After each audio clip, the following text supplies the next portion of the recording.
Return to Glory podcast, November 27th, Thanksgiving Eve, also known as Drunksgiving for a lot of small towns in Nebraska.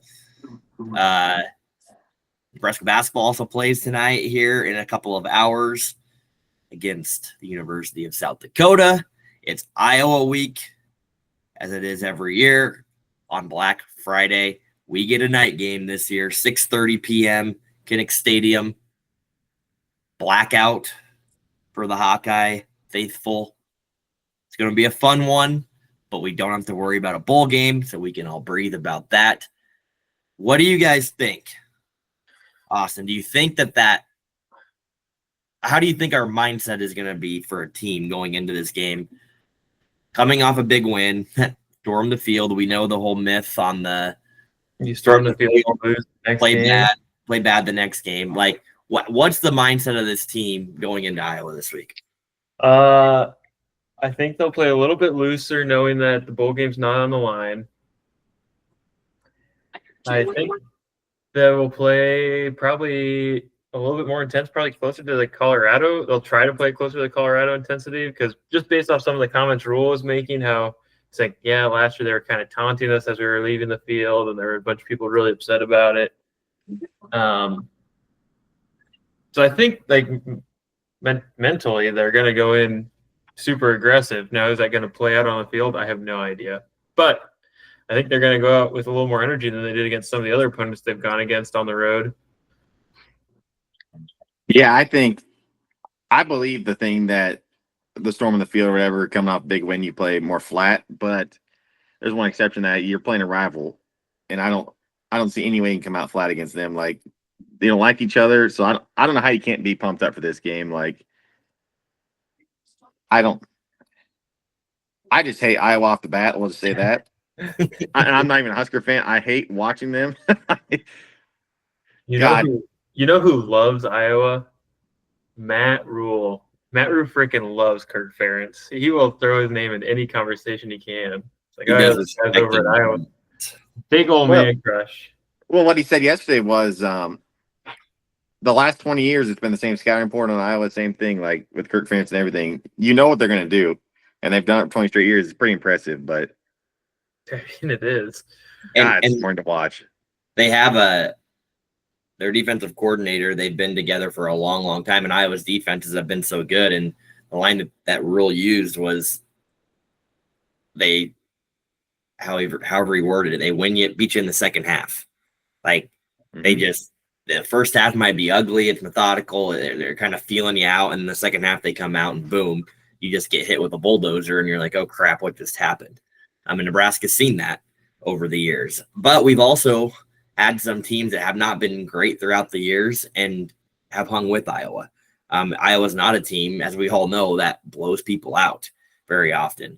Now, this year they have scored over 40 4 times, which you'd asked anybody that last year or the year before, you would have laughed and made fun of them, but they did. I think our guys will be very motivated and determined because of that rivalry. Nebraska fans and media, like, our rivals are who? Iowa. Who else? Wisconsin, Colorado, and Oklahoma, right? Maybe Texas. Yeah, Texas. So I agree. Those are all names that are out there. The players themselves, though, the Colorado, now we've played them a few years, so that makes it. But Oklahoma, we played them a couple of years ago. The big rivalry for Nebraska players is Iowa. Yep. And, you throw Wisconsin in there too, but this is the one. Now, the older fans might argue, Colorado, Oklahoma, you can't top them yet. It's not like we beat Iowa enough to even say that we have a true rivalry with them. But when you talk about the ugliness and now there's respect there, like you said, with Ferentz and Rule, but you talk about the ugliness of the fan and who wants to beat each other the most every year, it is this game coming Friday. And we had that at the beginning of the year. Most important game, we all had Iowa very, very high for several reasons, regardless of whether it was to get to a bowl game or to get into a better bowl game. The funny thing is, I don't know that this game matters now maybe a little bit, depending on what bowl game we go to, but fans aren't going to be that much more disappointed if we're going to Tampa versus Nashville versus Charlotte. Like that part is gone. That pressure's gone. Yep. Do you guys know what the series record is against Iowa? Give us how many times they played. How many times they played before the Big Ten? Historically, they have played 54 times. I'll go 36-18, Nebraska. Well, you're making me do some quick math here. Let's go 34-20 Nebraska. It is 30, 21, and 3. There were 3 ties in there. But of the last 10 years, we've only won twice. Mm-hmm. And what was one of them was the Casey Thompson. What was the other one? It was back in 2014. We won 37-34. Wow. So there was a lot of L's between the Casey Thompson game. I don't remember that. 37-34, that's never happened again this series. Holy shit. In 2017, we lost to Iowa 56-14. Doesn't that seem like an eternity? I remember that one. Mm-hmm. It is. It's funny thinking back. There's been a lot of one-score games, a lot of 3-point games. Last year we lost by 3. Year before we lost by 7. Lost by 7. Lost by 6. Lost by 3. Lost by 3. Lost by 42. Lost by 30. Lost by 8. Won by 3. I mean, you talk about the one-score games, and I anticipate this week to be very similar. The point spread is interesting, guys. I don't think that many people know what to make of that. I've even heard some national podcasts throw that number out there of 5.5, 6, 5, wherever you're seeing it. Favored in Iowa, like, yeah, you get a little bit of home field advantage again with Iowa. Iowa's starting. I don't even know what string of quarterback. It's 4th. They're down the ways in Jackson Stratton, a converted linebacker, and their backup has a hard cast on his left hand. So, to me, again, offensively, and as we start to break down what Iowa wants to do, they're going to try to run the ball. Like, shocker. They're not going to try. They will succeed. They're going to run until they succeed. And they're good at it. This year, under new offensive coordinator Tim Lester, they have been a lot more effective in the ways they've been doing so. Obviously, we know what happened with Brian Ferentz and his quota that he didn't reach. I'm not going to call it dynamic. Dynamic's not the right word. Maybe effective. They have a more effective offense this year and efficient. It's still not like they're the best offense in the Big Ten. And I haven't watched a ton of Iowa this year. I try to prefer not to. But they are scoring more points. And they have actually kind of blown a couple of teams out. They're 54th or 55th nationally in points scored per game, up 15 points from last year's points per game. So there you go. I mean, just the stats right there speak a little bit for itself. But they've also been playing quarterback carousel for the last several weeks. And last week and the week before, they trotted out Jackson Stratton. Any guesses on how many passing attempts that he's thrown in 2 games combined? Ooh, 15. No, I'm gonna guess 25. Pretty close, but he has split the difference, 20. Yeah, because I know he went 6 of 10. I didn't know he started the game before 6-10 last game. Yep. So it is. It's like you can clearly see what they want to do, and it's not going to be a hidden secret. The good news is for our Nebraska defense is we've done fairly well against the run when we know the teams want to run the ball. When we've gotten gashed, it's been your USC. When they've got UCLA, teams that are able to be a little bit unpredictable. Iowa is one of the most predictable teams out there when it comes to what they want to do. That's what scares me. They've been predictable all year, and they still put up 29 points on Maryland. Well, they've been predictable. They are just being more creative in how they're doing it. So in a way, that makes them a little more unpredictable with their run game. Like I'm not anticipating it being Iowa the last couple of years. Where it's really, really predictable how they're running the ball. This year, it's probably going to be more creative ways, maybe some more motion that Tim Lester's bringing from Western Michigan, some different way. But Kirk Ferentz has his hand all over all parts of this team and what they want to do, and that's playing Iowa football. Let me ask you this. and this is a tough question. Dak, I'll start with you. As Nebraska fans, we kind of laugh at Iowa and we're like, hey, you guys do the same thing every year. You win 8, 9, 10 games, but you're never going to make it any further than that because of the way you play. Like, do you think that's right? Do you think that approach of what they do works and they're very good at it? Yeah. But it's also a style that probably isn't going to get you to ever go 12-0 potentially because it's not very dynamic and you're not, I mean, just be real. You don't want to go play there really if you're a recruit. Like what quarterback wants to go to Iowa? What? I mean, I guess you're going to get offensive linemen and running That's the backs. thing, though. Like if they got a Dylan Raiola, all of a sudden it's like, oh shit, like this guy, they have incredibly talented special teams, sound defense, and the good offensive line of the run game. Now you just need one guy who can possibly sling it. But that also just might be the Iowa, something with Iowa, because Spencer Petras, I don't know if you guys have paid attention to him this year. He's slinging all over the place at Utah State. And I don't know. He's one of the worst quarterbacks I've ever watched. But it is a style thing. And so yeah, I guess your point, like, if you're trying to pretend to be an Iowa fan here for a second, like, are you satisfied with the Iowa football program? And also, I mean, this year, but let's even go the past 5 to 10 years. Like, what is your opinion on what they do? Because I've talked to a few Iowa fans that are either coworkers or in the Omaha area, and I kind of know how they feel, but I'm interested to hear, like, what you put yourself in their shoes. What do you think of the Iowa football program if you're a part of it? I'd be thrilled. I mean, you'd get a little frustrated, but it's like, hey, man, like I'm guaranteed to watch a bowl game every year. We're going to have once probably every 5 years, we're going to pop off where we're going to win 10, 11 games, and we might get some national hype. Like they were in the did they make the playoffs? I think they made the playoffs, yeah. they lost on last second to miss it. Oh, that's right. They were in the Big Ten championship and lost to Michigan State, right? Thank God they didn't make it. But yeah.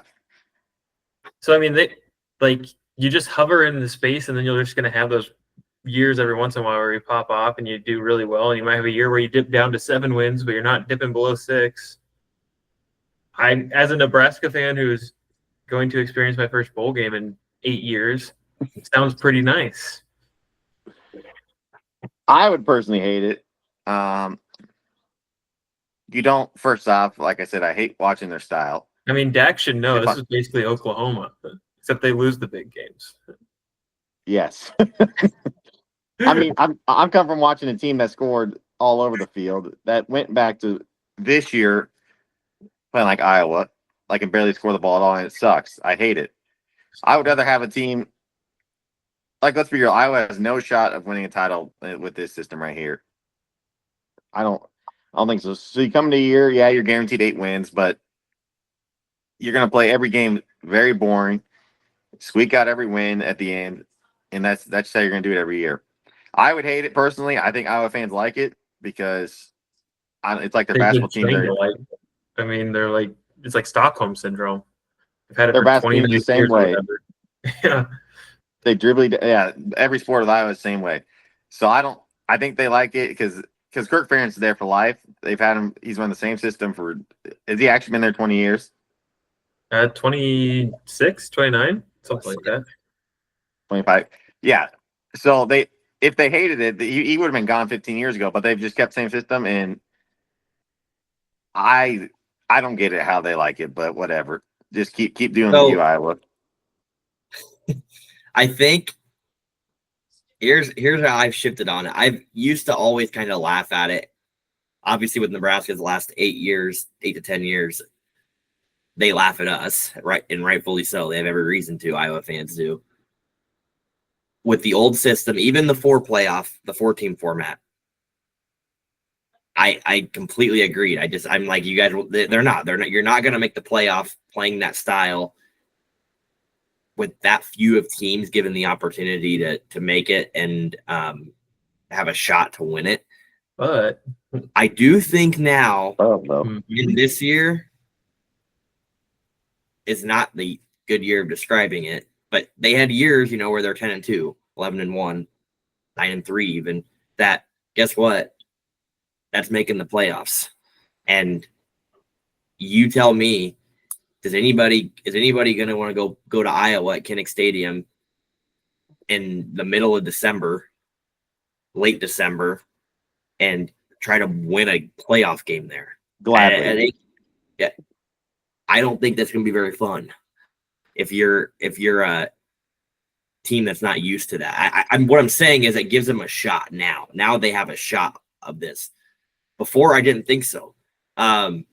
Obviously, they're used to it, and what you guys alluded to, they are. When you ask Iowa fans, they're proud. They're proud of their above average teams that they produce every year. And they're like, oh, yeah, wish, it could be better, but it's pretty good. But I think a part of that product is that they're better than Nebraska, so they don't give a shit. They're like in Iowa, and they're using basically state recruits. Like, they're not recruiting any, like gangbusters out there. Like, I mean, it's not like they're like, oh, wow, did you hear about the recruit Iowa got? They haven't signed anything different, though, either in 20 years. You're like... But it's funny when they're okay with it. What's funny is we had kind of the same little thing going with Bo Pelini for a while. Yes. And look how we reacted, and then look what happened. So I think that also factors into, especially since that was the beginning of the Big Ten, where Iowa said, oh my God, Nebraska got bored of winning 9-10 games, and they fired their coach. And now look at them. They're probably a little bit, I'll say it, they reference us and they'll go, oh God, if we do that, this could go south real fast. And I think it will. Like, I think it could. I agree. It's hard to get a good coach and recruit in Iowa. Like, that's not an easy job. No, I don't know. I've always thought of Iowa football, and you said basketball too. They're always solid. They're always decent. They're always okay, but they never are going to be contenders. I do think the way they play now, like, again, if you become the master of doing this type of football, which they're out of any team, they're pretty damn close to it. I think it does give them a shot every so often, but like this year's not the year. I mean, if Cade doesn't go down, I really do think they're probably in the playoffs. And Iowa always gets this stupid easy schedule, which is just dumb. How do they never play anybody that's first off? I don't know. Because they've been in the Big Ten West, and the West has been dog shit but now it's gone. So that will change. But this year, I think they would have been in the playoffs if Cade doesn't go down. You guys actually think that, say they get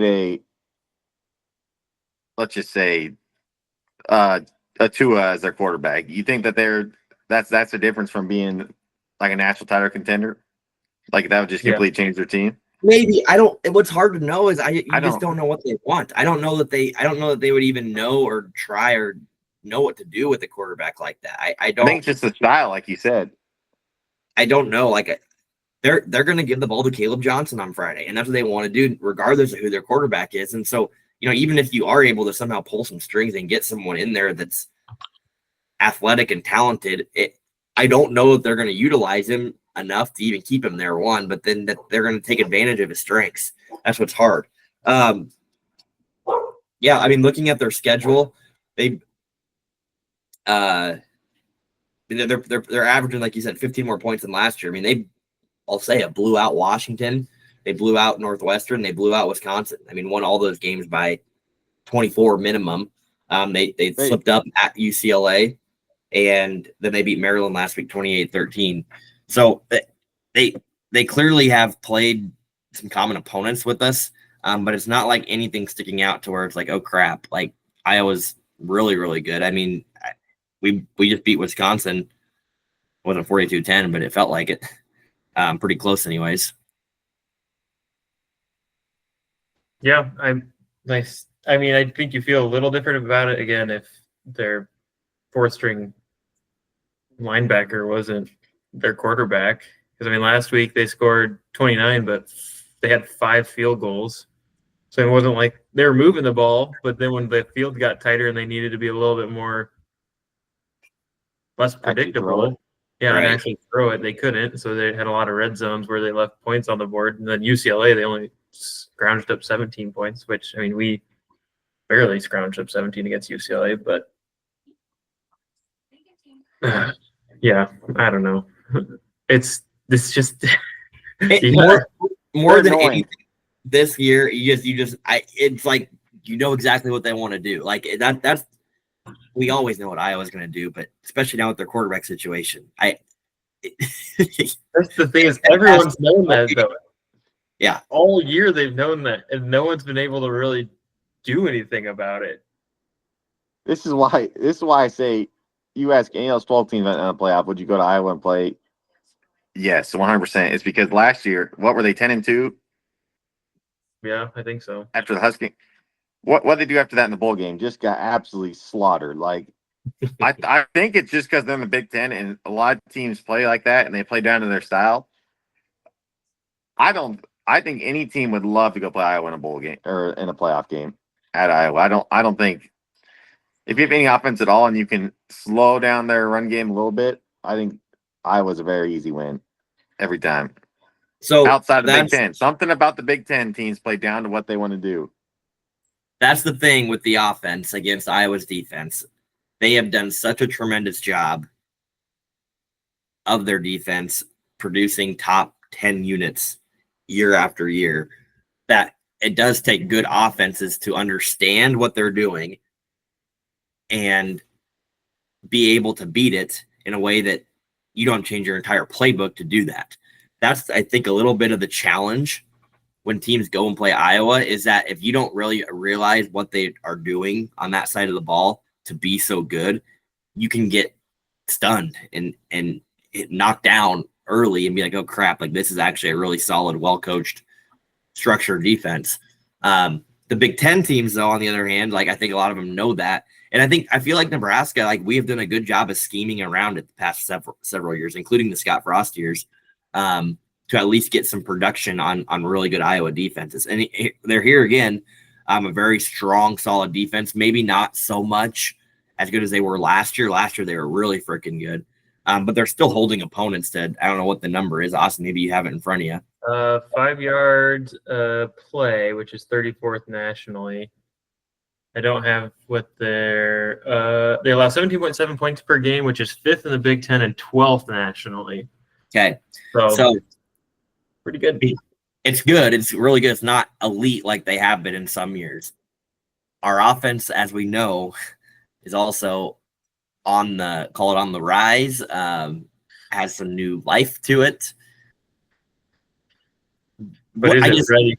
Is it ready for that? Is it ready? Like, yeah, is it ready? And Wisconsin had a better defense too, I thought, than probably USC did. But we put up 44 in Wisconsin. Who would have thought that? Are we ready to go to Iowa? And we haven't even brought this up yet, in sub 20 degree weather the entire game and play? I don't know. I don't know the answer to that. We are running the ball better. Throwing the ball in cold weather, and I'm not sure what the wind's going to do, but that can also have an effect on it. I would say clearly we have the better passing game. I don't think that's the question. So I don't know. That's what's hard to know. Like, that's the question is how is our offense? Like, do we anticipate this being a grinded out 13-10 game? Or do we anticipate, because Iowa is scoring a little more and now we have this revived offense, is it going to look like that 37-34 type of game? I lean one way just because it's all we've seen in the past, but I would have never predicted a 30 or a 44-25 Wisconsin game. I don't think Iowa would have predicted scoring 44 points or 40-plus points 4 times this year. I don't think those are even questions going into the year, but now they're happening. I don't know how this game's going to go. I'm so unsure on that. I think the weather wants me to go low scoring, but it's also worth pointing out, classic Iowa fashion, they're plus 11 in turnovers, which is tied for 8th nationally, and they are 3rd in the nation in penalty yards per game with less than 30. So we are not going to get bailed out at all. Kind of like Wisconsin. They never shoot themselves in the foot. I guess I'll give them that credit. They're always sound with their turnovers and penalties. They never kill themselves on drives, which you can't, because you can't hold somebody, get first 20, then you're effed on the drive. Like, right. It's over. Yeah. So they've perfected the formula of, we're not going to put ourselves behind the chains, because if we do, we can't run the ball. Then when we don't get the first down, we're going to be able to punt the ball inside the 20-yard line, and then we're just going to be able to pin our ears and make them make mistakes on defense. That is the definition and they said it. Rule I think said it too. They are the poster child of you have to beat us to win. Like, Yeah. if you beat yourself, you're not winning. If you want to make plays and you want to do things, and if you want to make plays, then you'll probably beat us because you're probably going to potentially have better athletes. But they just prey on waiting for teams to mess up and make mistakes. And which team in the country has shot themselves in the foot more than anybody else? Probably Nebraska. Going into a game like this, what's hard is like, okay, you have Matt Rule, you have year 2. While you might have an opinion, you might think, okay, this program is or isn't turning around, getting better at not kicking themselves in the foot. Our turnover margin's a lot better this year. Our penalty yardage has been a lot better than it has been. While those things are all true, you just look at the history of it and you go, man, there's a lot of these same players that were here 2, 3, 4 years ago that were on the team. And look at those years, what happened.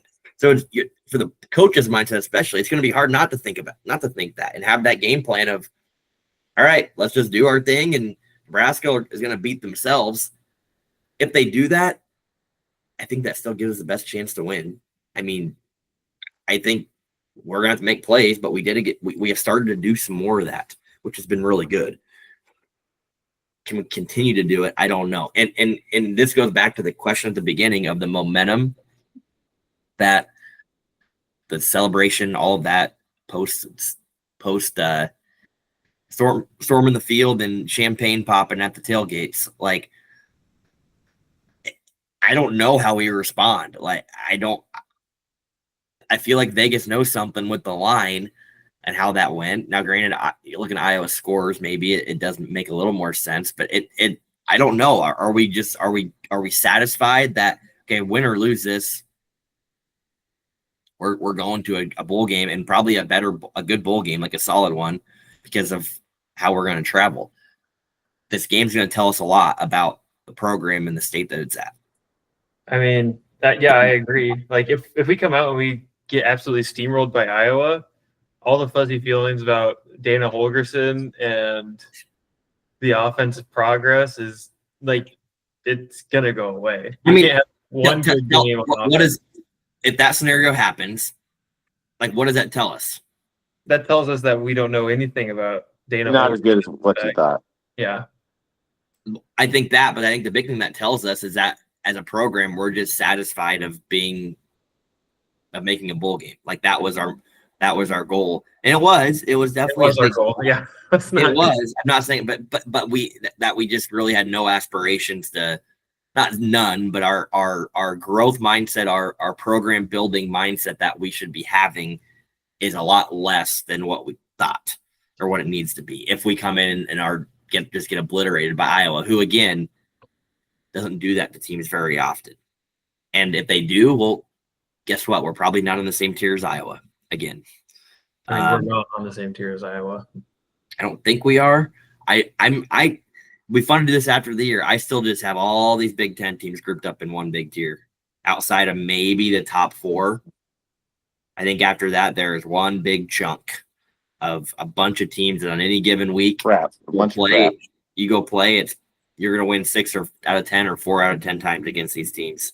Now, maybe there's some couple on the bottom that you can throw out, but I mean, starting with Illinois and Iowa and with Nebraska and Wisconsin, and Rutgers and Maryland and Michigan and Washington. There's Purdue, Minnesota. I think I'm throwing Purdue out. But other than that, I think everybody else is right there. And you can argue that if we win these games against Wisconsin and Iowa, that going into next year, and here we go with the offseason natty title, we're starting the conversation. We're gonna try to put ourselves ahead of everybody else, and that's what the goal should be. It's gonna be hard to catch that top tier. Well, Indiana threw themselves in there this year, and as Michigan fell out of it, but it's gonna be hard to catch that top tier. I think the first goal is to becoming the king of this next tier, like going back to what we were before everything fell apart, where we beat the Iowa States, the Kansases. Like Penn State is like the bottom rung of the top tier. Correct. Iowa's the top of that second tier. So if we could be like the Iowa State, Penn State, where we always lose the big game, you got to get there before you can win the big. I say Iowa's consistently correct in that spot year over year. I'm saying more from this year. I don't have Iowa that high. No. I just have them jumbled them there. I guess a couple things. One, I'm glad we didn't get a freaking Chasing 3 video after the Wisconsin win after not getting any after the losses. I was so pissed. Two, speaking of Chasing 3, how many do you think we have succeeded in completing and averaging 3 more points than last year? How many more points do you think than we just scored last year? Oh boy, let me think here. Per game. Our offense was terrible this year. Well, you had some stinkers. It was you had 7 against Indiana. So you're saying how many more points a year are we scoring this year than last year? How many more points per game did we score this year versus last year? 2.5. I'm gonna say we're plus 5.5. Wrong. We are plus 8. Wow. 8.1. Granted, we still have the Iowa game, but it was a miracle last year if you scored over 20. Like you had to. That's an interesting little fact there. I mean, you just think about how we felt about the offense all year, and I don't remember that feeling. I remember being upset by the offense last year, but I mean, we're scoring more than a touchdown this year than we were. Oh, I remember last year. I mean, I remember how bad our offense was last year. I remember, but I don't remember it being I remember it being absolutely horrendous. And this year, I remember when we scored some points first couple of games against bad teams. I was like, okay, like even against bad teams last year, our offense was horrific. That's the problem. So, no, that's good. What matchup intrigues you guys more? Our offense against their defense or our defense against their offense? Like, what are you more excited to watch? I'm more excited to watch defense versus our defense versus their offense. Because go ahead. Yeah, I was just gonna say because supposedly our run defense has been the anchor of our team, and that is all Iowa does. And I'm gonna be interested if we can't figure out how to if we know they're going to run and we cannot stop them run, and we're supposed to be good at stopping the run. Like, what the hell are we doing? I was gonna say the same thing you were gonna say, so I'll go your offense versus their defense because I want to see if your offense can back up what you did against Wisconsin. Like, was that just a fluke, or are you going to be able to actually score some points against Iowa? Because I think you only got to put up, I would say it's every game. I just throw out a random number. 24 points to beat Iowa, max, with this quarterback. So I think they scored 29 last week. Yeah, but I don't think Maryland's very good. But I want to see if this Holgorsen thing was just a fluke or not. I'm actually with Dak a little more just because of the fact that I feel like we know what they're gonna do. I agree. There's an element there of how do we stop it? How are we gonna do this? But I think from our offensive standpoint, against a really good Iowa defense, and we're still building on this Dana Holgorsen thing. And the other side of it too, like the temperature, I'm excited for that. I think. Are you actually though? I mean, no, because I'm going to be there. But yeah, like I think the style of play has a bigger impact. Like, it doesn't affect Iowa. We're thinking about it more on offense because of some of the things that we do offensively. When I say things, throw the ball a little more than Iowa does.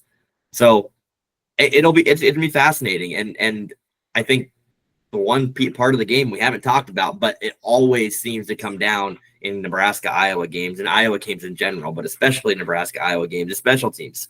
And we have looked very, very good the last several weeks in the special teams. Buschini is now all of a sudden looking like that he potentially could be a potential NFL prospect punter. Like he is averaging, I don't know what the stat is, but he's averaging very good, solid punts. John Hull, all of a sudden, guess what? 8 in a row. I mean, this was not 5 games into the year. We couldn't get a snap back to our punter because it was hitting the ground. We shanked a punt.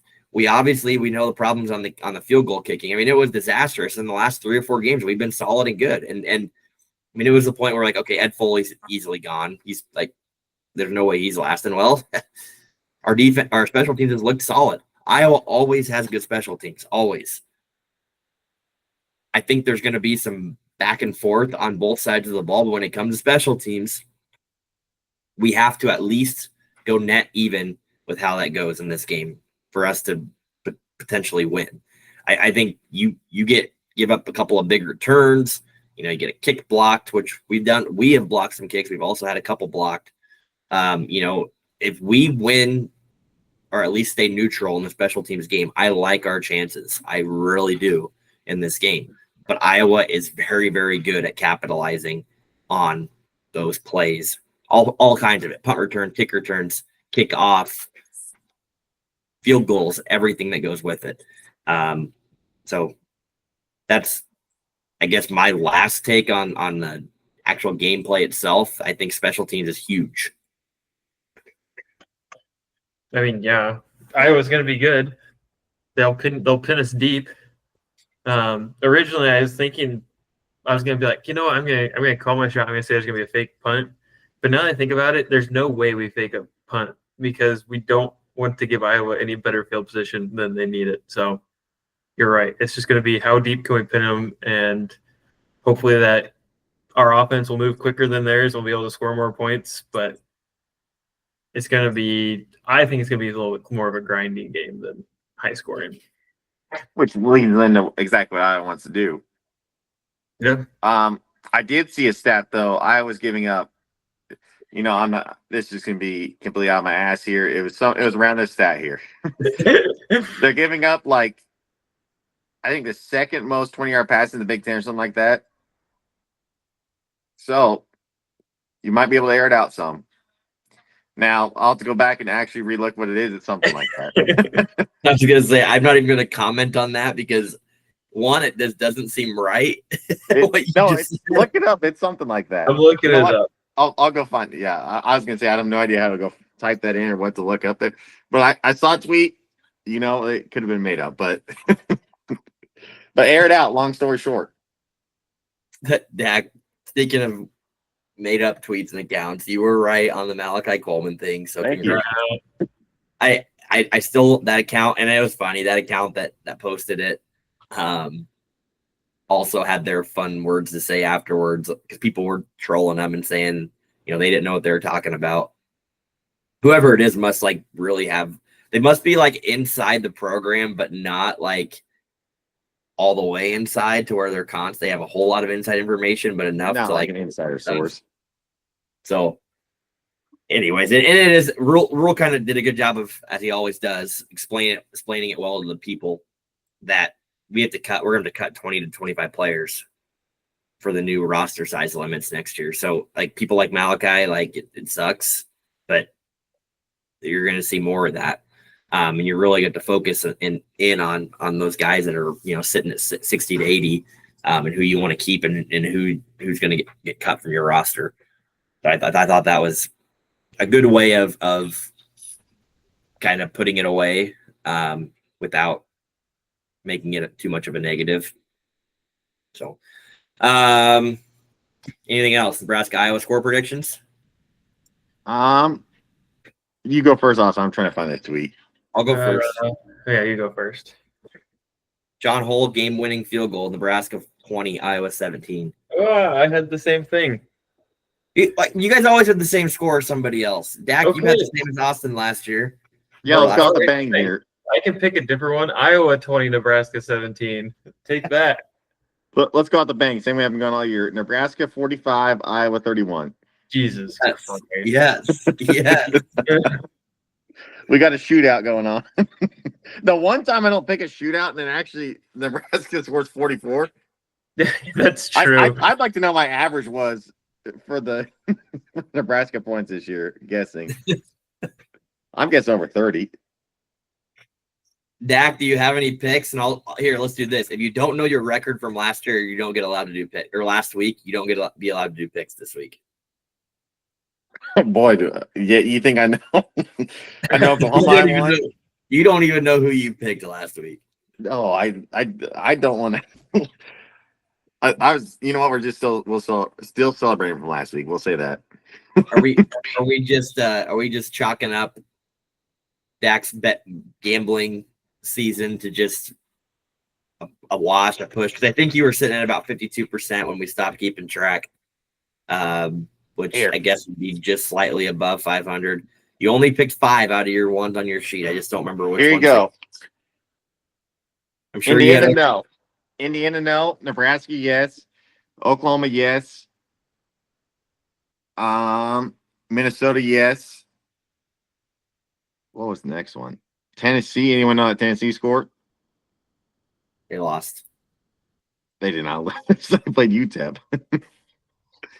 I And then thought Tennessee played Vanderbilt. Florida, yes. So I think I went Oh, Tennessee killed UTEP. You're right.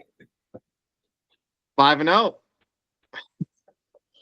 Didn't you say lost in the very first game?